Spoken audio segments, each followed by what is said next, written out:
बछड़ा या कोयना को पीपल के पेड़ पर दूध चढ़ाकर 11 परिक्रमा करें। माता अगर दिवंगत है तो किसी वृद्ध महिला को उनकी अपहरण की।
उस वाले घर में पराठा वगैरह लेकर के यहाँ आएंगे भी खाने, फिर निकल जाना है इनको वहाँ दुकान पे भी मिलिया वाले में। तो इधर के 10 बजे तक में ये निकलते हैं, 10 साढ़े 10 तक में। तो मेरा भी कुछ काम ना कंप्लीट हो जाता जाती है।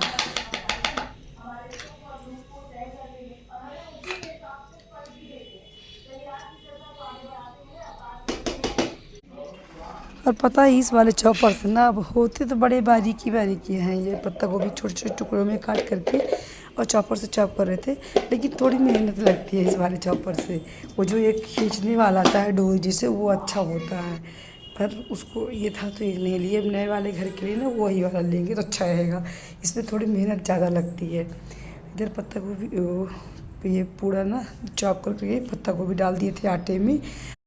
और ये रहा धनिया पाउडर, धनिया मसाला वगैरह ना पहले से ही पीस करके सब कुछ रखते हैं, तो आज से ख़त्म हो गया था। धनिया पाउडर, लाल मिर्च और काली मिर्च, भुना हुआ 1 चम्मच जीरा, धनिया की पत्ती, ये सब कुछ मिक्स करके बना देंगे पराठा। बड़ा ही टेस्टी आता है। इसके लिए ना सब्ज़ी वगैरह ना बनाओ, पर बनाएंगे टमाटर का स्वाद। थोड़ी सी नमक डाल देंगे और ज़्यादा नहीं, क्योंकि ये पत्ता गोभी वैसे भी पानी छोड़ती है, तो हल्का ही डालेंगे नमक, उसमें रहेगा स्वाद में नमक थोड़ा तेज़ी कर देंगे तो अच्छा जाएगा।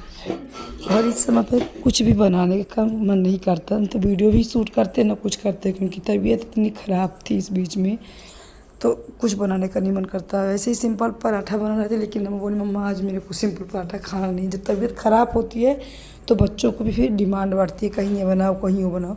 पर ये इसमें कोई ताम झाम नहीं था, सिंपल था, चॉप करके बना देंगे पराठा, थोड़ा स्वाद उनको भी अलग से मिल जाएगा। तो इधर मटर के दाने, आटा गूँथ गया था और मटर के दाने छील दिए थे, तो इसमें सिंपल सा सॉस वो वाला बनाएंगे टमाटर और मटर का। तो इसके साथ ना ये पराठा बहुत ही अच्छे लगते हैं। इसमें डालना कुछ नहीं रहता, बस जीरा का थोड़ा सा जीरा डाल दो और लहसुन वगैरह छील करके, और मटर पहले डाल दिए थे, इसके बाद टमाटर बस कट करके इसमें डाल देंगे, तो बहुत ही अच्छे लगते हैं पराठा के साथ। और ये वाला सॉस, और इधर सेकेंगे पराठा। इनके लिए ठंड लग रही थी, स्वेटर पहने, और जैसे स्वेटर पहन लिए ना वैसे फिर से गर्म लगने लगी, तो फिर से स्वेटर उतार दिए। यही हो रहा है इस समय पर, क्योंकि जो मौसम है ना इतना ज़्यादा परिवर्तन हो रखा है कि मेरे दुकान पे जब कस्टमर आते हैं तो आधा से तो लोग यही बोलते हैं कि समय पर मौसम के चलते सर्दी जुकाम बुखार फीवर खांसी यही हो रखा है। कभी बादल कर देगा तो कभी कड़ी धूप कर देगा, तो इस मौसम के चलते ना, और मौसम का परिवर्तन तो हमको इतना जल्दी पड़ता है। जैसे ही मौसम चेंज होने लगेगा सबसे पहले तो मेरा गला ही पकड़ेगा। गले से बड़ी प्रॉब्लम होती रहती है, गला पहले पकड़ लेगा और जुकाम रहेगी नहीं, फिर इसके बाद खांसी पकड़ेगी।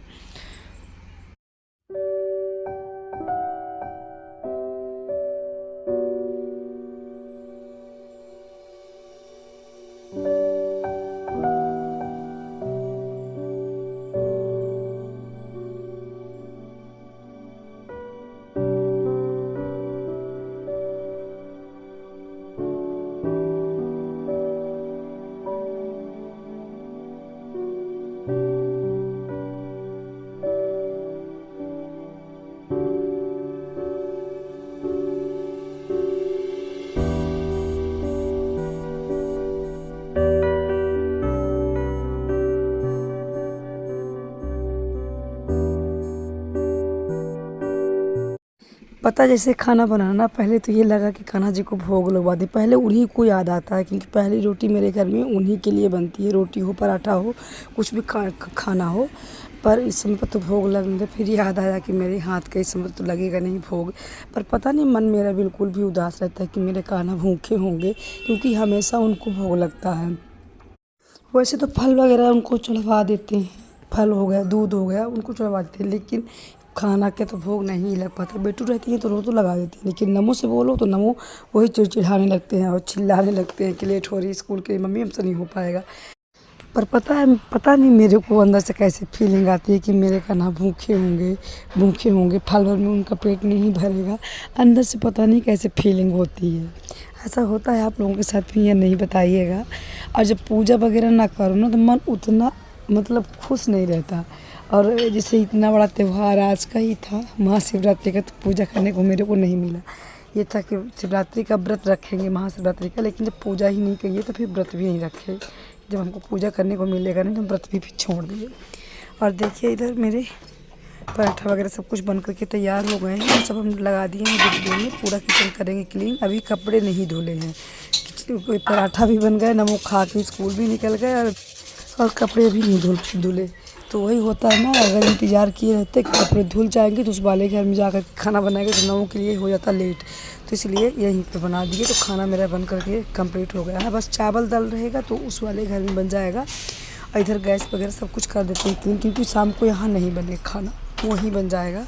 किचन वगैरह वहीं साफ़ करके फिर शाम को आते हैं। तो इस समय पर ना 2 पाही हो गई है मेरे को किसी दिन यहाँ। अब यहाँ तो पूर्ण रूप से बंद होने वाला है मेरा खाना पीना सब कुछ। जैसे वुडन वाला मेरा काम हो जाएगा ना, कुछ वहाँ काम करवाएंगे तो जब वो वाला कंप्लीट हो जाएगा तो पूर्ण रूप से इस वाले घर में बंद हो जाएगा खाना पीना। कभी कभार की बात अलग है, लेकिन हाँ पूजा वगैरह मेरी इस वाले घर में होती है ना। तो कान्हा जी के लिए सुबह का भोग हम बनाते हैं। जैसे किसी दिन पराठा होगा, किसी दिन खिचड़ी है तो खीर, छोटी सी कढ़ाई भी लेकर के आए हैं ना, शेयर किए थे आप लोगों से। तो कान्हा जी के लिए भले मेरा खाना बने उस वाले घर में, लेकिन कान्हा जी को भोग लगाने के बाद ही हम घर से निकलते हैं। लेकिन इस समय नहीं लग रहा है, 2-3 दिन से। जब लगाते हैं तब की बात कर रहे थे। और उधर कपड़े भी सब कुछ धुल गए थे तो फैला दिए थे धूप में। और टिफ़िन भी मेरी पैक हो गई थी। कुछ सूट नहीं थी क्योंकि बहुत जल्दीबाजी था, इनका फ़ोन बार बार आ रहा था तो जल्दी से चल दिए दुकान। तब फ्रेंड्स देखिए मेरा ये झोला पैक हो गया। ये ले लिए हैं कपड़ा, भगवान का बनाएंगे, देखते हैं टाइम लगेगा तो। पराठा और चटनी ले लिए हैं और इसके बाद और खाना जो चावल दाल होगा वहीं बनेगा। बड़ी सुबह सुबह से परेशानी हो जाती है।